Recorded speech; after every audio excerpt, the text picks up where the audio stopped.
I remember now the situation one time when I wanted to give up. Probably that was the toughest time was this. To the EuroLeague, coming down, and then you went back again. I think 3 times. When you come from the EuroLeague and you come to Poland, like nobody thinks that you're gonna go back. Whatever you do in life, if you're doing good and if you are focused and you're giving your best, one day it's gonna pay off. We talked about this game against Red Star there. Apparently you were doing this to the crowd. Yes, I got technical even for that. How personal is it for you to play against Red Star? It's personal. You wanna beat them every time with their crowd. Just because of that, you wanna be on top of your game. This is the Globari speaking right now. Yeah, exactly. It was Željko, Yeah. your coach. Tell us about him. I think never was this hype about basketball like last 2 or 3 years, and most of it is probably because of Željko. It was already super loud, and then you heard this extra noise. When he's coming on the Željko court, comes in, and everybody goes. Again, I have goosebumps when I remember this. He cannot explain you the Crazy. noise. That was something unbelievable. Now that you know you're more mature as a player, would you have done something differently to maybe play the whole career in Partizan? Danilo, my brother, I'm so happy to have you here on the podcast. Thank you, for taking your time. We always start with some rapid fire questions. I tell you 2 propositions and you pick the favorite one. Red Star or Partizan? Of course, easy, Partizan. Monaco. You started with the easy one. We start easy. Monaco or Dubai? Dubai. Really? Tough question, but Dubai. Let's say Dubai. After a win, go home or go out? Home. I didn't expect that, man. To Winning be, the Euro, family guy. For sure. And last one, play until you can't move anymore or retire while you're still at the top? Now when I'm older, play until I can. Nice. Danilo, what separates you from other players? I think probably my mentality, because I've been in many tough situations during career, and I was managing to go through all of that and make it to the top, basically only with the help of my family and support of my family. I didn't have support from, let's say, I didn't have any push from the coaches, agents, or whatever, whoever like that. So I was making my way by myself, and even in a tough situation when everybody was thinking that I would be a lower level player because I was, let's say, big talent when I was 20s in Partizan, and I ended up after ACB League, a national team, senior national team, I ended up in Poland. I don't want to disrespect Poland, but when you come from the EuroLeague and top leagues in the Europe and you come to Poland, nobody thinks that you're gonna go back again in the EuroLeague. So I was the only one who believed that I belong at this level, and because of my mentality and hard work, dedication, I made it, and I think that's what separates me from the other players. You said that you never had a push from neither coaches or agents. Did nobody believe in you at this time? First of all, the first coach who brought me in Partizan, Vlada Jovanović, I really respect him as a coach, as a person. He believed me, and he was the first one who gave me a chance to play at that level, but I never had that some coach loved me, or that he pushed me in this moment of my career when you need a little push to achieve something. And first time I had that, it was in Bourg in France, where Savo was my coach, and so that was probably my best years playing basketball, and how I played and how I felt that 2 years. It was really amazing feeling, and he was the first one who gave me freedom, let's say. It's not that nobody liked me or something. It's just that freedom in a game when you're playing, which I think it's really important when you're a player, to feel that you have that confidence even from the coach, from somebody else. So Danilo, I think of all the players we've had, you're the one that had the most atypical career. You're 34 only, let's say 34 only, and you had so many challenges, so many adventures. Tell me, describe your career in one word. One word, roller coaster. It's exactly the one I was thinking, bro. Yeah, roller coaster, because I've been playing like so many countries, so many leagues, so many levels. I think I played basically like the all levels in Serbia and all levels in Europe. So like it's been a crazy journey, but I love it, and I would not change a thing. If you ask me, I would not change a thing, because that make me a better player and a better person, and I'm happy that it goes that way. Let's take it back, from the beginning. I was checking, of course, your Wikipedia profile. One of the first things I see, I think it was your second season pro. It says, in the 2009-2010 Serbian finals, Danilo was involved in a brawl against Partizan. Yeah, Come on, that was the first thing that was on the Wikipedia. Yeah, that was a funny thing. I was like, I think it was my first or second professional year, maybe second. Yeah, the second. So we played the finals, and it was a tough final. At that time, Partizan was dominating the league. Nobody could beat them. But that year, like Hemofarm was like, we had a really amazing team and group of guys and everything. And I think we could win that. We could win the title. And in some moments, the game was tough.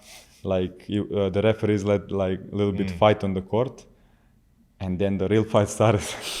And guess what? The first guy who entered the court, it was me. And like on a big screen on TV, it was only my face, and I'm the youngest one. How old were you? I was like 19. Oh my God! 19. So I was the youngest one in the team, and the camera caught me when I was running, and like I would do for my teammates and for my friends always. And it was like, it was actually a big fight, and we ended up. So we gotta go to play Partizan next game there in Belgrade. My God. So like you can imagine what kind of messages I got after this fight. It was crazy, and I'm from Belgrade, And in the beginning I was scared. I was young. I was scared like if I go when I go back to Belgrade. If I go out, like I'm gonna have problems or something, but it was crazy. Can you tell to the people like what basketball means for the people in Belgrade? I mean, in general, I think in Serbia, basketball means a lot to the people, because we grew up in a tough times. We've been through 2 or 3 wars, even my generation, and the positive things that we had it was sports, and most of it was basketball. We had great talents before.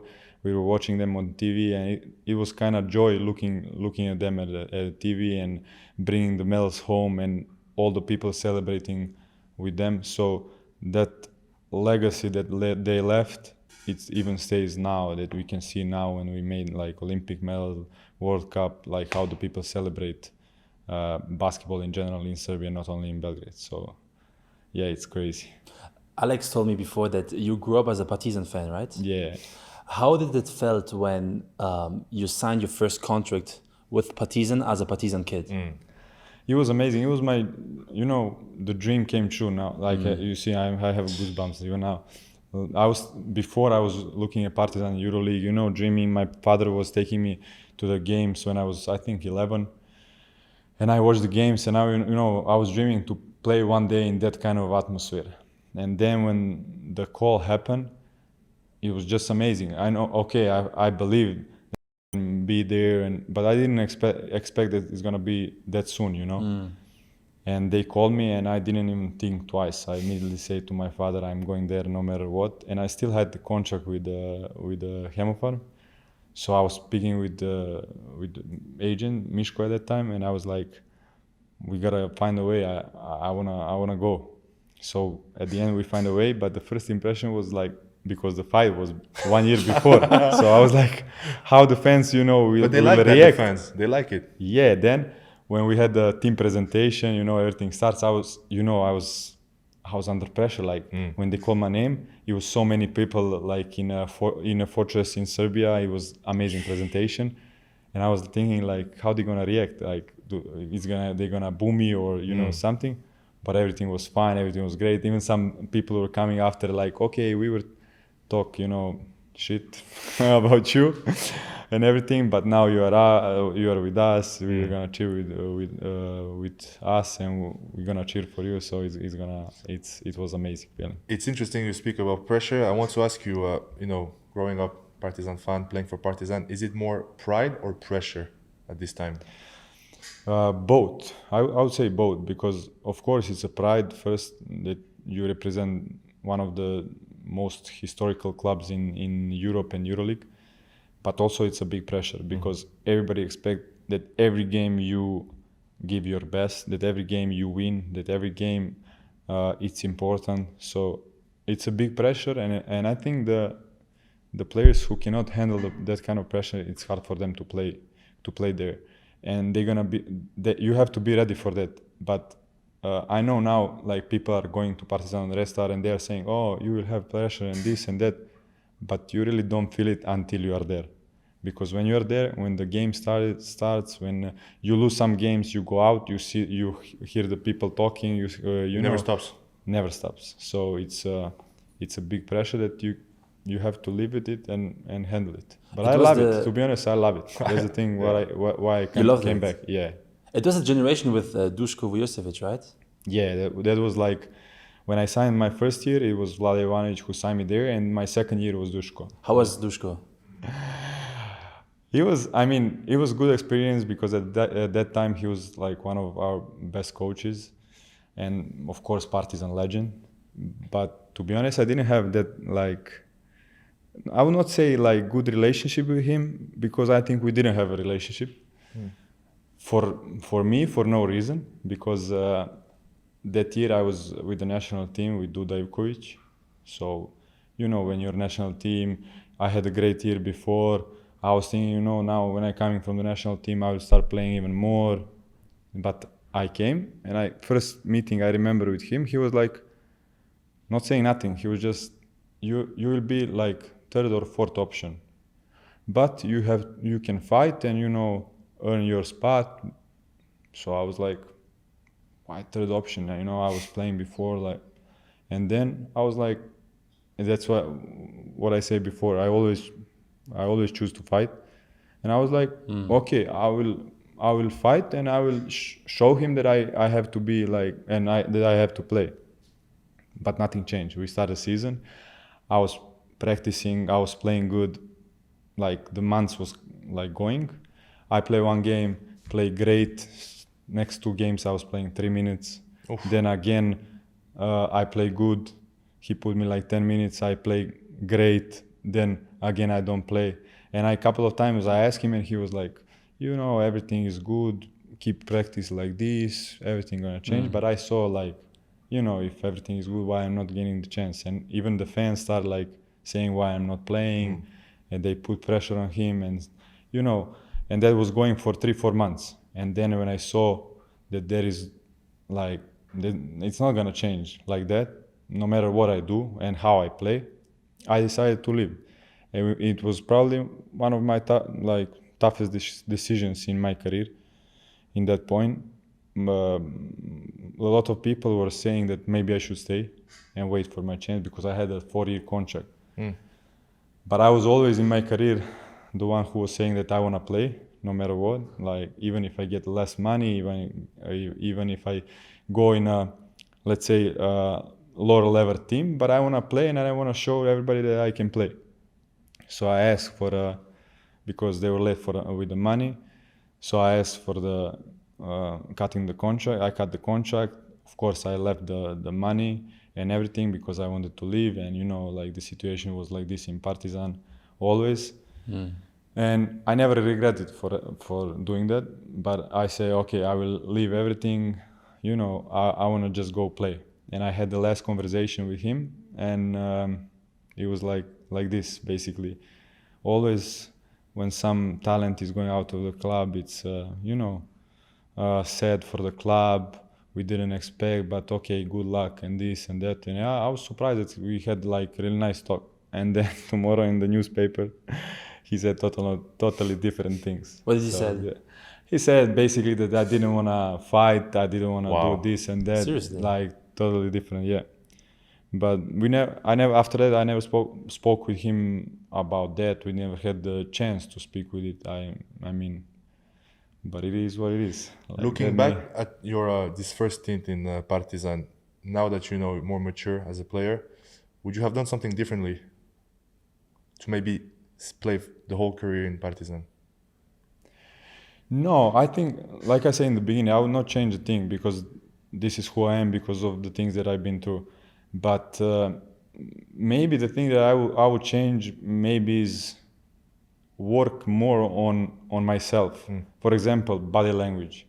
I think like a lot of coaches and people maybe didn't like my body language, and sometimes I was looking like, I don't care and stuff like this, and it was totally opposite. But I didn't know to show on the right way, so a lot of people was talking about it, and like it was, let's say, a bad thing about myself. If I didn't have that, maybe I could, be somewhere else, be in a better position or whatever. But like I said, I think I've done a lot, and I don't regret it about anything. So you think that your body language hurted your career to not play on a higher, consistent level? Yeah, maybe, yeah. One of the reasons, because I know like the coaches and people are looking at that a lot, and of course I was trying to change it, but when you're focused you can change it, but when you're like the things are going fast and everything, I'm not thinking about it, But yeah, that's the only thing. What do you think you need to always be 100% dedicated to a team? Because there's some players it's strictly business, some players it's only personal matters. For you, like, what fuels you to give your everything every time? Winning. I think winning, because for me, and the thing, like the championship that I won until now, I think you should be 100% into the team, into the everything, that you have good chemistry with the guys. It's not only about the skills of the players or tactic or some things like that. It's like a lot about chemistry. That's the first, like 2 years ago when Matthias was in Partizan, Kevin, Such and a that cool year, team, man. that year we had an amazing. Maybe you had better teams, let's say on a paper in EuroLeague at that time, but our chemistry was unbelievable. And when you have all of it together, it makes a great team, and a team capable to win the things. And for me, doing that, everybody needs to be 100% in it, and you gotta put your ego on the side for the team. That's for sure. And when you have on that level, like mostly like all the players are high level players, so some of them they're playing 30 minutes, some of them 15, but like you cannot play 40 minutes 12 players. So some of the people needs to put their ego on the side if you wanna be a great team and win the championship. Did you had this chemistry in Virtus after Partizan? No. At all? No, I mean, I was there for, it was after that was my first run in Partizan. After I went to Virtus, but I was there for like just 3 months. I signed a contract for 3-4 years, but I was 3 months finishing the season, and they went, they changed a coach. We talked, he said I would not play a lot, and then I decided to go on a loan in ACB, which was perfect move because I played the best league in Europe, and I had the opportunity to really play. So I've been on a loan in Valladolid, and then after they went to the second division, and finally we ended up like breaking the contract because it was no point coming back at that time. But how do you feel, when you sign a long-term contract with a team and you leave, after only a few months? Do you feel like abandoned mentally? Like, how hard is it for you? Because it was the second time already, right? After Partizan and Virtus again? Yeah, after a long contract. Yeah. It was happening to me a lot of times in the beginning of my career. Yeah, I mean, when you sign a long-term contract, is great because you have some kind of confidence, some like different feeling, like that you don't need, like you can relax and just play and enjoy the basketball. You don't need to think what's gonna be next day or next year. But at that time, I was just looking what is the best option for me, and I was thinking that is for me it's best to leave, not to stay. Both times that happened, even in Partizan and Virtus, that it's not good to stay if I'm not gonna play. And that's what I say. I choose always in my career. I choose to play instead of sitting on a bench, and no matter the money, getting the money and getting paid, and I'm fine with that. No, I'm totally different person. I always wanted to compete, and if I think that I deserve to play and I'm not playing, okay, I'm gonna leave. So that's how I was thinking. Regardless of the money. Yeah, regardless of money. Okay, like if you get to the point it's a huge money, yeah, but at that time, I mean, it was good money, but I never think about it, and probably because of that I lose in my career a lot of money because of that. But I was like I said, I don't regret it, because I wanted to show everybody, and first of all myself, that I can play and that I deserve to play. And that was like, basketball was my first thing always in my career, so I never thought about everything else. Okay, when the family came, it was a different story, but when I was young, I was just chasing that. Between 2013 and 2017, you went to play for 6 different teams. That's a lot, man. What was missing at that time for you to like find the stability? To be honest, if you ask me, I never thought about it. You know, like it's a lot. It's just a hooping. It's a lot of, and I didn't have problems in any of that team. Like, let's say you make some problem or something happened, then you change. No, I didn't have that. You know, like I signed in second time in Partizan just for 2 months. Then I left. Then I signed in Poland with the option. I was there for 5 months. Then the option, they decided like it's a little bit too much money for them. Maybe, you know, if I want less, but I say, okay, no, I will try to change. I go somewhere else. Then I went to Perm. And the reason why I went to Perm was because they told me like, you're going to be the main guy. And you were the main guy, no? Yeah, and I was killing. 20 points a game, yeah?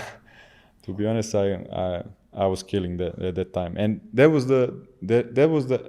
what I was chasing all my career.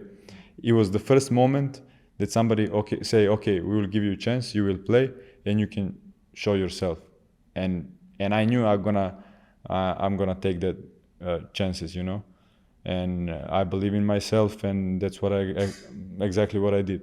I was playing there for 5 months, and then Kazan called me, and I was back in EuroLeague after like a year and a half, going nowhere. Everybody was talking, like I said, you know, this is his level and everything. And year and a half after, I was back to the EuroLeague.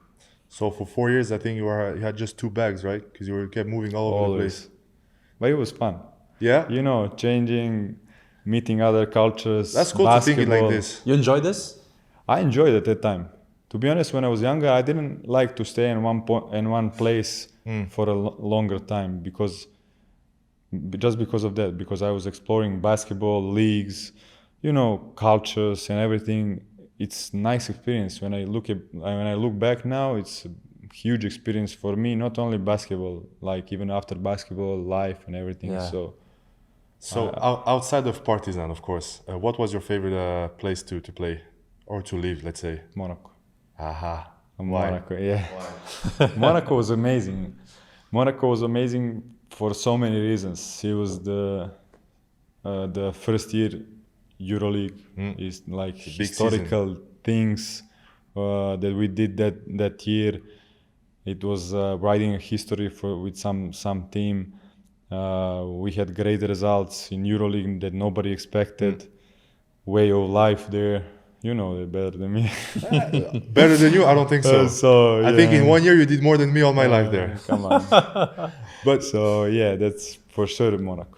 And you know what's funny? Like even now in Dubai, like it happens to me like a couple of times that I was like part of some historic things that the club is doing. Like Burg, we entered the Euro Cup, like first time in top 16. Monaco, EuroLeague. Now Dubai, first time ever. Like it was happening a lot, and it's fun. You mentioned within all of these teams, Kazan. How was Kazan? We had John Brown on on the podcast. He came. I think 1 or 2 years after me, but it was nice. It was I really heard nice. it's crazy. It was nice. The nice city. I mean, their basketball team like a long time. We had a great team. Nice. We were playing good. And then after Partizan, the year that I was talking about chemistry in the team, that was my second year in Kazan was probably one of the best also. Like after Partizan, that was the best because we had a great group of guys like Stefan Lazme, Jamar Smith, Trent Lockheed, Anton Pokrashov, Kino Kolom. We had so many, Latavius Williams, amazing players, but amazing persons. So it was like really Melvin Ejim also, who is playing for Unicaja now. Like we had a great team and we had fun. It was nice. You talked about, it was the opportunity for you to come back to the EuroLeague with Unix. There's something very interesting about your career. I don't think it ever happened. Going to the EuroLeague, coming down, and then you went back again, I think 3 times to the EuroLeague, right? I know who told you this. Don't worry, I got my sources. You got your sources. But man, how despite so many challenges, how can you stay so resilient and like always chase this high level? And then they put you down and you come back up again. But that's what I was talking in the beginning of the talk with you two guys. It was just like my belief, my faith in myself all the time. No matter like where I was ending, I was just like keep practicing, keep working, and I knew if the momentum comes for me to show up, that I will be ready for it. And that was probably my mentality the whole time. And one more thing like I said, the support of my family, that like it was huge. Everybody, starting from my wife and parents and my brother, they were always believing in me like I did, and it helps me a lot. And also, what changed a lot in my head and the way I was thinking and everything was when I started working with let's say mental coach, psychologist. Yes, you can call it however you want. Did it help you? It helps me a lot. Like my wife worked with him because when she was like getting ready for the Olympics and everything. Can you tell Benny who is your wife quickly?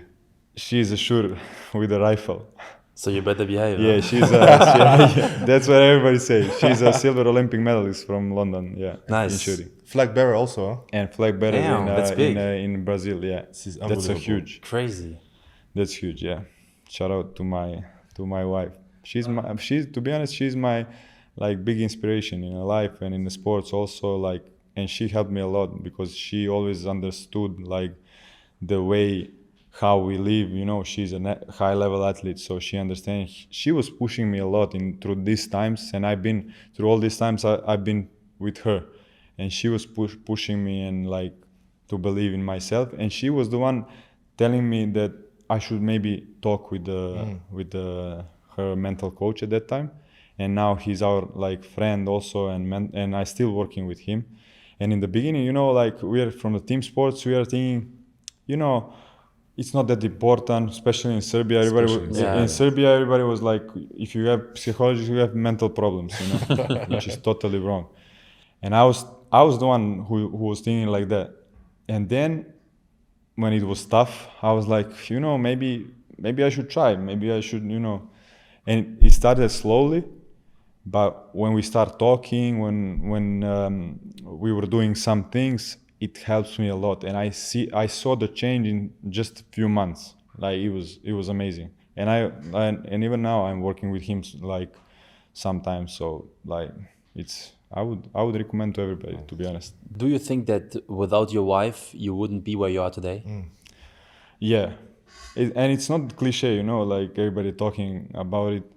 No, because just for my birthday a couple of days ago we were talking about it with her parents. I really admire that she stayed with me through all the bad and good times, and that she was like the biggest support through all of it. And I'm really proud that what we've been through together, So that's for me that's a big thing. So I think I would not be here without her.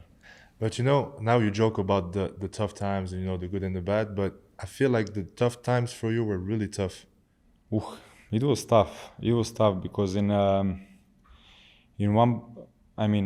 the beginning of my career, I was the one like taking care of my family and everything. And we didn't have such a good situation, let's say.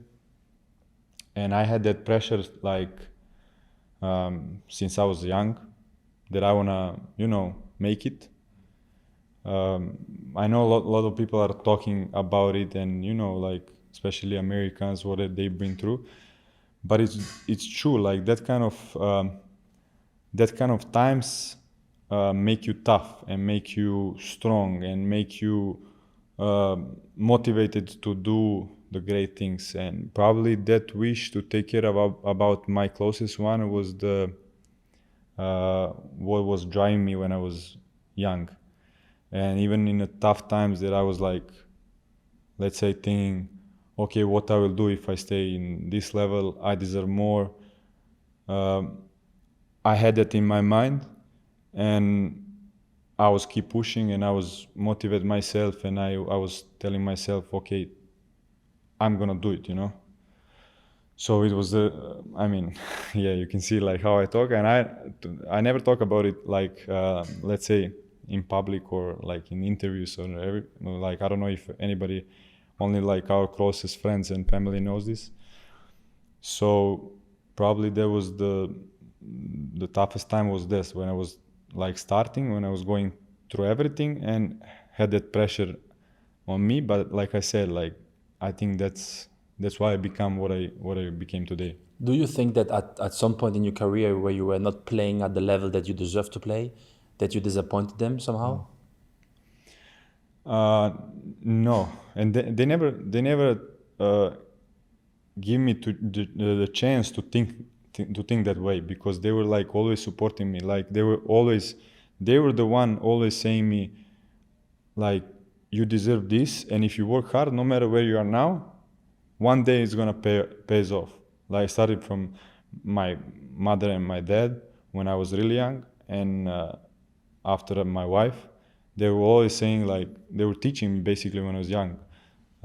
Whatever you do in life, if you're doing good and if you are focused and you're giving your best, one day it's gonna pay off.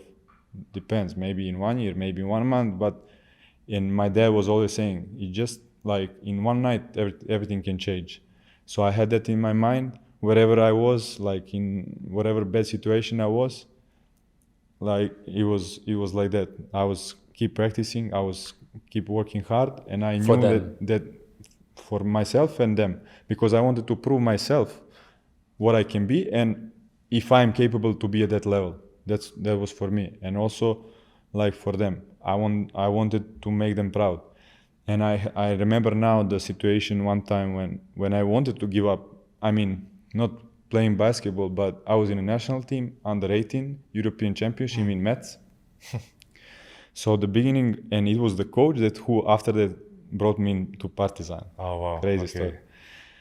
So we played the group phase, and first 2 or 3 games I didn't play, or I played 5 minutes.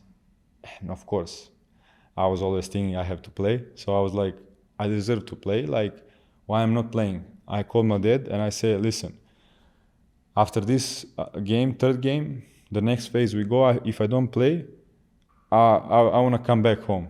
I don't want to even stay on European Championship, My dad was like, come on, calm down. I'm like, no, I'm serious. I don't want to be there. If they don't respect me, I don't need them. Okay, I will not be there. Maybe at that time that was a little bit selfish for me, because we have a team, we had a great team and everything, but that's how I was feeling. And he was the one saying like, okay, calm down, maybe something will change, like I was saying. And it happened. The first game after that phase was against Germany. He let me play and I shoot like 10-8 3 points. And I killed them. And for that game, until the end of the championship, I was playing and ended up like winning the championship, the best player in the finals. I was after Dan Musli at that time, he was huge talent and he was dominating. 2 of us were best players, and everything like changed basically in one night. So that's how I was thinking the whole my So career. your dad was right. Yeah, he was right. He's always right. About more. Yeah. His dad is always right. He was right about me. Yeah, he met him. Yeah. You have all of these crazy ups and downs in your career, and very often you felt that you didn't deserve to play at this level, right? And obviously, arguably, you didn't deserve to play at this level that you should like supposed to be. What would you tell to any player that is playing at a level and believes and knows and can play at a higher level in order to achieve his dream of playing in this higher level, let's say EuroLeague? I would say to stay focused on yourself, working hard, give your best, like try to motivate yourself for what might come, and be ready for the situation if it comes to, you know, catch it. If you are not ready and you miss it, you might never get another chance. So you gotta believe in yourself first of all. You gotta work, and I think everything gonna come to the right place. Talking about when the situation comes, I want to talk about the years of rebirth, as I like to call them, when you played in Bourg-en-Bresse. Yeah. Quickly tell us about this first game that you had Yeah, that was with crazy. Bourg-en-Bresse. Tell me. That was really crazy. I signed a contract for a month. And, 1 month. 1 month, because the one guy will get injured and they have a medical sub. So my agent called me and say, listen, we have Burg. To be honest, at that time I didn't even hear about this club. So I was like checking, you know, France. At that time everybody was saying, you know, France is hard, physical, this and that. I was like, okay, but I don't have a club. If I play, you know, they need some guy to come and perform immediately, you know. So I will play. So if I play good, after that month I will go somewhere else. That was my way of thinking. And I talked with the coach, Savo. He was like, yeah, we need somebody. I believe that you can help us and this. So I was like, okay, I go. I sign. I came there like it was, I think Thursday or Wednesday I came. The game was Saturday. Away game. So Wednesday I came, I didn't do nothing, I came late night. Thursday I had medicals in the morning. I had one practice with the team. So after that we were traveling Friday. We had practice, but you know, practice before a game, nothing, always, you know, shoot around. So we come on a game, and it was in Po against Portes, and the game ended up we are winning. Nobody expected that time that we will win, and I scored 31 points after 2 days practicing with the team. It was crazy. I mean, even for me, like how the game opened, I opened with some easy, you know, points. And I was feeling hot, and I didn't play, let's say, for a couple of months because we had the summer break and everything, and it was end of September, and I was feeling hot and I was feeling good on the court, and coach let me play immediately, and I scored 31. And even myself after the game, I was sitting like 31 after 2 days. I mean, is like what happened? Like it's crazy. So it was amazing feeling. And then I played good. Like after I played good couple of games, and immediately after 2-3 weeks, we started like talking about staying there for the end of the season. Did he right away, Savo? I mean, we know this coach very well. Did he right away believe in you, or did you have to like have this first game for him to believe in you? Yeah, probably. I mean, he knew me from before what I can do, but I think that first game for sure show him like what a statement, man. What I can, you know, when you come like this after 2 days and show like you perform like this, you gotta think, okay, this guy can help us, you know.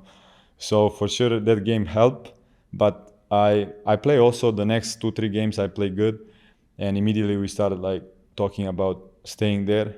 And also at that time, I really signed like, let's say, like money was so under my value at that time, but I knew like I was thinking if I stay, coach believe in me, we talk. I know I'm gonna play. It's a good situation for me. The time on some place that I feel really good, and it was the best decision in my life. I stayed there even the end of the season where I had some like talks about going sour because even my first year I had a good season. I was thinking going sour, but then Savo again called me. You know, like you are now the main guy in the team. We have like the core of the team stayed. We can do great things. We will play Euro Cup first time in you know. And that when he said that, I was like, yeah, I want to be there. You know, I felt good. So I say, okay, they offer me even like 2-3 years contract, but I say, okay, no, I want to be back on the EuroLeague level, but I want to stay. I want to stay and make one more year. Like, So you signed to 1 year? Yeah, and then I signed one more year. And but first year was COVID, ended up like March. So I was like, I need one more year like this to, feel good, to play good after so many teams changing and everything. It was good to stay, on one place. And like I said, I made right decision. After that it was my best year in my career. It was crazy. About this season, man, of course, you finished best scorer of the Pro A. And actually, it's crazy because when you played against Monaco, we were at the game. I didn't know you from nowhere. Man, 27 points. Yeah. It was, and it we was were in like, Monaco. Yeah, it was in Monaco. It was. Yeah, we were like, he needs to play for Monaco. I didn't like you at all, man, at this time. At all. You have this thing about you, you're cocky, you're Serbian. That's what I'm saying. you're the best. I have that, impressions. Oh man, yeah, it was. But okay, for me, you had to play for Monaco. Was this the game that Monaco was like, we need to bring the Andjusic in? To be honest, I don't know. Actually, I don't know if it was that game or the whole season, but I think the whole season, because we were playing in the same league. They know like how I was performing the whole season. Zvezdan also knew me like a long time, so he knew what I can give to the team. So probably when we finish the season, like we started talking, and then I got first call. I was at that time with the national team, and I got called from Zvezdan saying that their thing. They would sign me. It's gonna be EuroLeague. It's a good opportunity also for you to come back. We are new. You will have chance to play also. And I didn't think too much, to be honest. It was like when he called me, and I was thinking that night. I was like, I know the league. I know everything. I play there. I play against them. It's a good situation to be back to in the EuroLeague again. I have a little anecdote. At this time, first season, Danilo in Monaco, and it was the first time I went to the preseason with them as a practice player. That's where we met. I was scared shitless. It's safe to say, like I was like, what the fuck am I doing here? It's full of Le Sort was on the team, you, Westerman, and I was behind him on the bus, and he was the first guy that came talk to me. And that's how we met the first time. Yeah. It was like going to Bormio. Bormio, man, in the mountains. I remember, yeah. It was funny. But yeah, that was the first introduction to the Danilo show. This last season, Bourg, you had, I'm just seeing here, you had like 17.4 points in Eurocup, 20 points in Pro A. Did you have any other offers than Monaco? It was like, let's say it was some talks. But I didn't get, because I signed with Monaco like really early. Like we ended up the season 15th of June, and immediately it was national team like preparing for the Olympics. So it was some talks, but nobody get like the real offer. Yeah. And like I said, when I talk with Zvezdan and with Monaco, I was thinking probably it's the best decision if I go there, because they're new in EuroLeague. I will have the role, I will play. So it was like perfect fit, and also like nice city for the family and everything. And that time I had one kid, and I mean my wife like was giving a birth for the second kid, and it was like good for the family to be there also. And that's why I decided to go there. And after this season, you had a strong season in EuroLeague. By the way, I always remember this game against Olympiacos, where the team was they just gave up, and by yourself, I think you scored 14 points in a row to bring back and win the game. But then after this season, you decided to return to Partizan. How did it feel to come back to Partizan? First, I have to say like this, probably one of the like best series in my career was this with Monaco Olympiacos. It was amazing atmosphere. It was amazing like matchup. Like how we play and everything, it was like probably one of the best in my Everyone career. said it was the best series. Yeah. The level was insane. Remember? How was it to play in this hostile environment? It was crazy. Right? I used to play in like with Partizan fans, Red Star fans, but that to feel in some other country was crazy. Like, I love it. I love it, but the level was crazy. Even KD was on a game. Yes, we saw it. He came to see it was crazy. When you had this streak and you just go in and do your thing and like, bring the team back, when everybody is like, not really believing it anymore, you just like go and pop in and like, how does it work for you? Like, do you need others to believe and be confident? To you be confident, or it's just about yourself? Microwave. Microwave, man. Microwave. Yo, in the zone. That's the name. Yeah, I mean, I'm always confident that I can do good things and change the, let's say, momentum. And I'm the type of the player that don't need like so much, you know.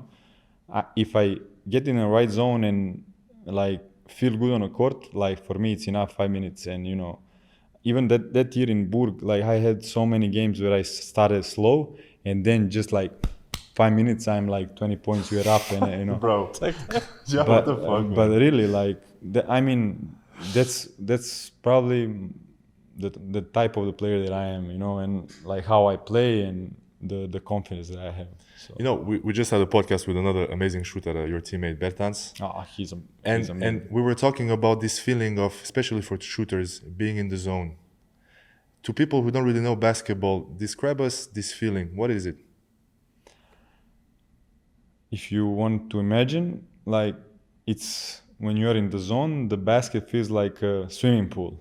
So if you hit like one or two, like especially if you hit some tough shots, and then you feel the confidence from your team that giving you the ball, then the basket feels like a big giant pool. So from wherever you shoot, you feel like you're gonna score, and probably that's the best feeling like you can have it. When is the last time you felt in the zone?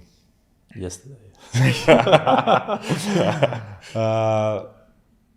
I was really in the zone, like not only like by points and against Restar in Belgrade like 2 months ago. I was really like in the zone and didn't like. I mean, I heard everybody what they were saying, but that motivates me to like show up and play as like good as I can. And probably that was one of my best games like in last couple of years. And yeah, that was the. But I had in Burg and also Per couple of games when I scored 40 or 30 something. It was that feeling. I think you cannot compare with anything. That's probably the best thing, you know, like when you don't feel anybody else, it's like just you in the basket like this. Yeah. Shit. Yeah, it's nice. Who is the better shooter, you or Bertans? Oh, we always joke. I would always say me. Whoever like against whoever I would always put like I would always bet on me. But he's amazing. Lately, I didn't see like such a shooter. I mean, we play in Partizan when we were young together, and I know even at that time he was amazing. But now when he came from the NBA, bro, he's like shooting from 10 meters like free throws. Like sometimes we are on a practice, come on, you are here like in his face, he just shoot from 10 meters like nothing, and he score like, and it's like that. Even the last game when we play here, Yeah. he was shooting like crazy and fast break coming and 10 meters flush, easy like nothing. He's unbelievable. But you know, yeah, Davis, he also played Partizan, and we talked about this game against Restar there. I said, yeah, it was personal for you. He said, yeah, no, really. It was more for Danilo. You know, apparently you were doing this to the crowd. Yes. I got technical even for that. How personal is it for you to play against Restar? Yeah, I mean, it's personal. I mean, you're trying always to prepare for that game like all the other games, of course, and you're doing your routines and everything, but it's personal, you know. You want to beat them every time. You want to play good every time. You know, you want to show them you're better. And even with their crowd, just because of that, you want to be on top of your game. So this is the Globari speaking right now. Yeah, exactly. Exactly. You played with Davis and Partizan. He told us some interesting stories about the time with Dusko. Oh, yeah, of like him having the like keys of the apartment of the young players and it was everything. crazy, yeah. He also had your keys? No, at that time, no. Why? Because you were crazy. I don't know. Young Danilo? Crazy. No, I don't know. Maybe he didn't believe in me. Wow. Maybe, I don't know. I really don't know. Because at that time I was, let's say, I had a relationship partner, so maybe because of that. Why are you looking at the camera like that? My wife will watch this, so so maybe because of that, but I don't know. Yeah, but there is so many stories. I remember like we were shooting after the practice, and you shoot like you stay we had practice at 10, everybody finished 12, you stay until 2, 3 o'clock, and you can just sit. The guy who is taking care of us, Dule say just go bring them banana or 7 days. I saw the documentary. Yeah, exactly. Of the same. Westerman. Yeah. You eat and then you continue. Oh my God. It was crazy. Even Vlado, who brought me to Partizan, he was the same school from Dule, So one time happened, I always say this story. So after the practice, you have to shoot by yourself and work on your shot, and you have some goals to finish. So at that time it was like to go out from the stagger and score 10 in a row. And I just started doing this, and when you started, you know how hard it is. And I shoot. Everybody left 12. I shoot, and I come to 9, I miss. I come to 8, I miss. It was crazy. And one point they looking at the watch, it was 2:30. So we started at 10. Next practice is at 6. So I'm still shooting. And he was like at the end, okay, cut it, go home and come back, we have another practice. And I said, no, I want to finish, because I'm always like this. If I start something, I want to finish. So I keep shooting, and I ended up 3 o'clock, 3:30 I go out. So I came 9:30, I go out from the gym 3:30, go home, eat quick, change the clothes, and come back on the second practice. It was tough sometimes. What was the craziest story, let's say, outside of basketball you had with Dusko? I didn't have such a crazy story. No, I didn't have. But I know some players, I'll not mention the name, but he was coming home. Of course, he was out, and he was coming home with a girl. And he entered the house, it was dark, opening the door. And when you open the door and the light from the hallway was going into the apartment, and he just saw the legs. So he was scared, shitting his pants. He was thinking what happened? So he opened the door and then turned the lights, and it was Dule, sitting. The coach, and waiting for him. Okay, she can go to the room, you come here. No way. And they talk and this, and crazy. I have one more question about this derby with Resta. Today, is there any amount of money that would make you go play for Resta? No. Any? No, for real. Come on, how? Well, we gotta make a plan no, for real. It happened. It happened 1 or 2 times, I think. They offered you? They were asking and everything, but I said no way. No way? No. And that time, and it was they were talking about some money that in that moment was big for me, really big. But I said I could never. This is why you're so good friend Matthias Lussor. Yeah. You share the same love for Resta. But he played there. And then now I think he would not come back ever. You think so? No. I think if they offer him no matter what, I think he would never. That's what I mean. He's so passionate.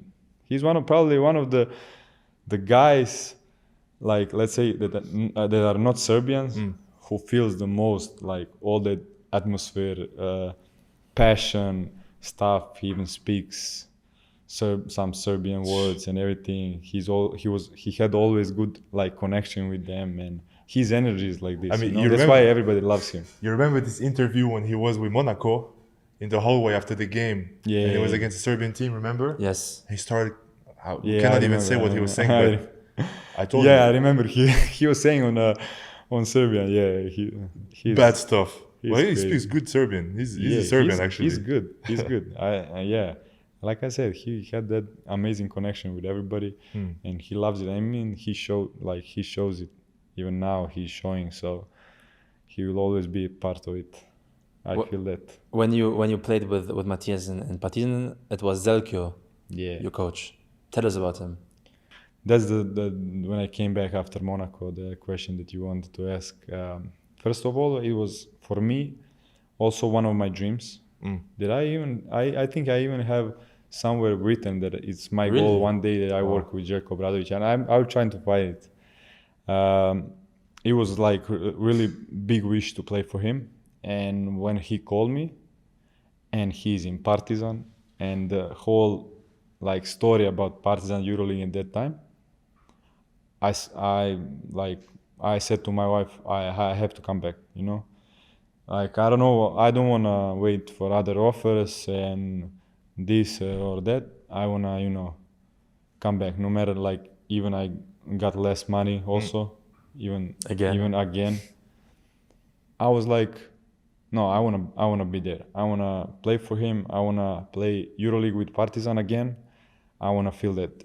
And that was amazing decision, because all the good and also bad times in these 2 years, it was something special that we built, because I've been there 2 times before and I know the club so many years since I was a kid, but I think never was this hype about basketball like last 2 or 3 years. It's crazy. Around Partizan, Belgrade and everything.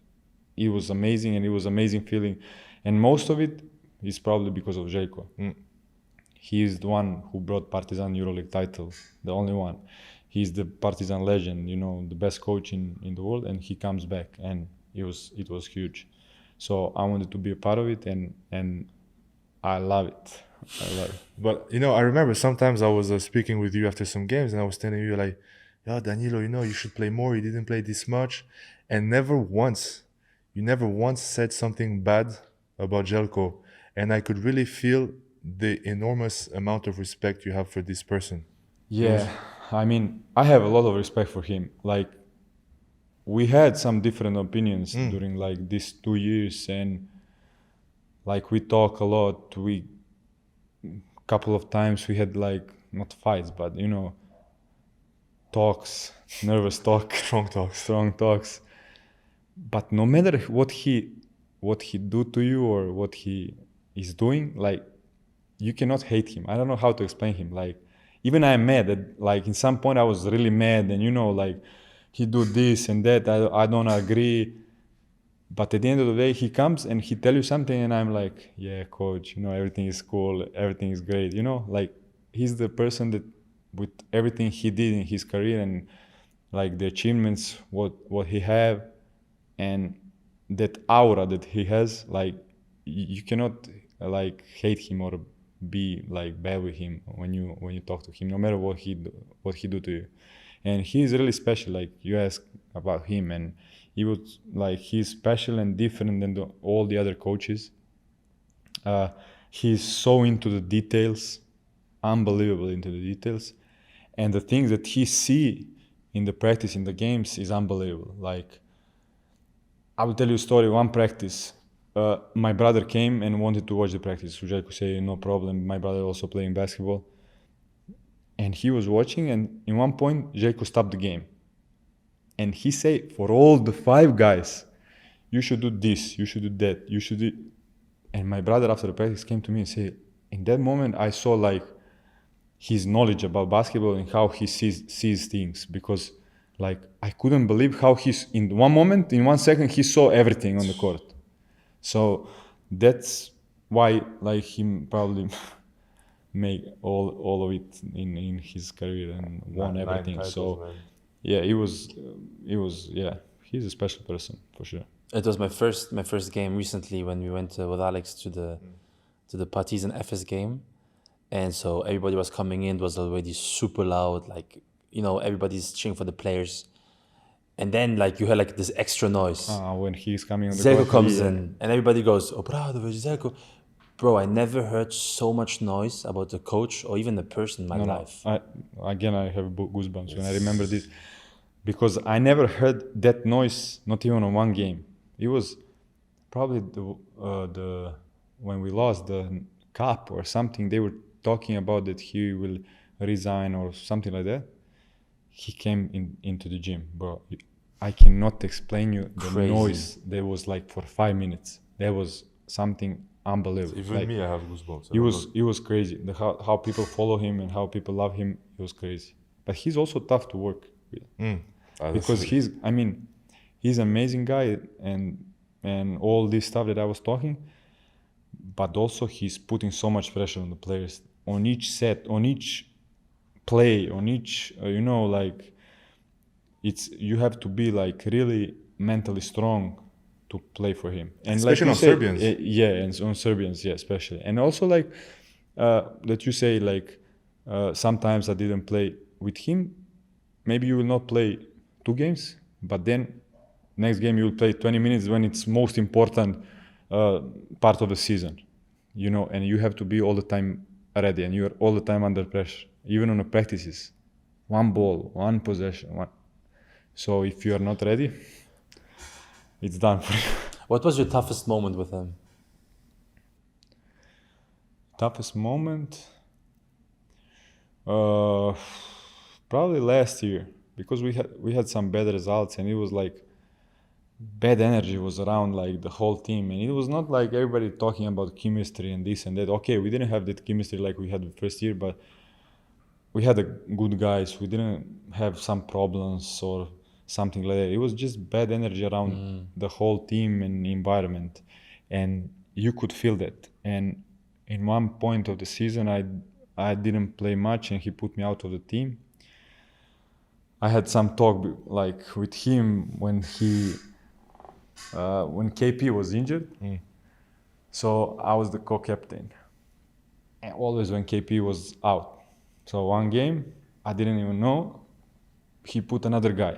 And I was like, I didn't know, and I was really surprised. I didn't do nothing. I like why he did that, and nobody told me, and I was mad because nobody told me. And I was not mad like if I'm gonna be the captain or no, like no, just like I'm 32, 3 years old, experienced guys, like somebody could come and say, you know. So we had the talk after that game. We lost that game against Pana, and we could win the game in Athens. We came back, we had a talk, and it was not the talk that goes in a good way. So we had like nothing. We were just talking and in front of the team and stuff like that, and he put me out of the team for next 3 or 4 games. He didn't say nothing, like, and I didn't even like ask him why or something. He put me like out of the team, and I didn't play like 3, 4, 5 games, I think, something like that. Yeah, It was tough, you know. It was, the season was going like this or that way. You wanna be there, you wanna play. I was practicing, I was, you know, and it was tough for me to, you know, look from the side. But that's what I'm saying. And then I came back, first game, he put me like, it was an important game, I think FS, and he put me to play like 15, 20 minutes, something like that. And I play good, you know. And again, until the end of the season, you know, sometimes I was playing but with him, you never know. You gotta be ready, no matter how tough it is. And after it, like I said, we ended up with good relationship. We talk. When I got the call from Dubai, I called him. You know, I say before I sign, you know, I want to talk with you. Just to tell you, and we had like really good talk, and you know, it was nice. It was nice working with him. We're approaching the end of this podcast. You talked about, you know, staying ready. I feel like this was the thing for you all your career. Now we're also approaching slowly, you know, not yet, but the end of your career. Don't say it. The end of your career, but don't say it. no, but we always like gotta look for the future and positive. Yeah, for sure. What can we wish for you for the rest of your career? To play as much as I can, longer I can. No, just to stay healthy. To be honest, like I really like don't feel. I'm 34 years old. Of course, like now it's coming to an end of the career in a couple of years. But I still think that I can give a lot to the basketball, and I still that I'm in a moment that I can be on a high level and perform on a high level. And for me, that's the most important thing. So I'm feeling like 25. There you go. So yeah, just you can wish me good health, and I'll be around for 4 or 5 years more. Yes, for sure. So EuroLeague with Dubai. That's the biggest goal. Let's go. That's the biggest goal. You want to finish your career with Dubai? Yeah, I would love to.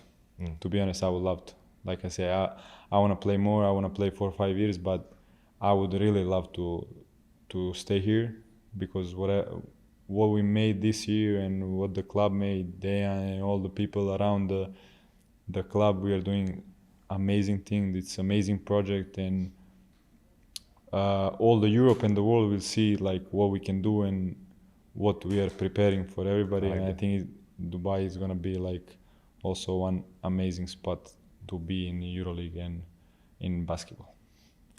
Danilo, we always finish our podcast with one question, and this one to me is even more special because how much I appreciate you. Thanks, bro. Once Don't you make me leave, cry, just. huh? Bro, I'm gonna make myself cry here, but okay. Once you leave this earth, what do you want to be remembered for?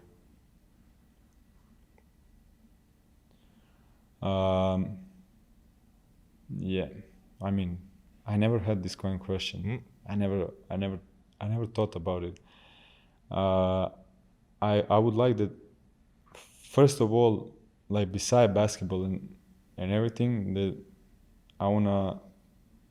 When the people talk about me, that I mean, you have people that like you or not, but I was trying to be good with everybody, so I would love that they talk that I was a good person, hard worker, and the guy who believed in everything he did.